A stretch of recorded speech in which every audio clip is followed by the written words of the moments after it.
Hello sa mga kalakbay, magandang hapon for this video. Ayun, overtime tayo ngayon. Ngayong birthday ko. Ayun ang blessing ngayong araw. At hindi tayo nakapag-OT ay nasa Budapest tayo. Pero ngayon, worth it naman yung pa-birthday gift naman sa akin ni God para mag-overtime. Magagamit ko naman to pagdating ng panahon soon. And ayun, thank you din kay God kasi ako ni God ng opportunity para mapag-OT ulit. Kasi malaking bagay pag nag-OT ka sa isang cut-off.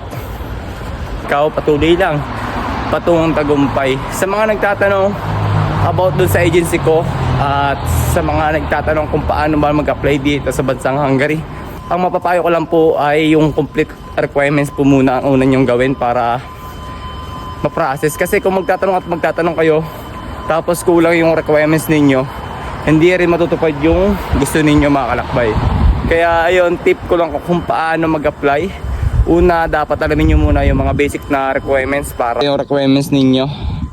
Pag kompleto na, next step, umanap ng agency na mga pinapayo ko. Kung hindi mo pa alam, naka-auto-reply ako, mag-PM ka lang sa akin. Bibigay ko yung mga agency na legit placement fee. Pero yung iba meron, hindi lahat ng agency libre. Kaya pa rin kung saan nyo gusto.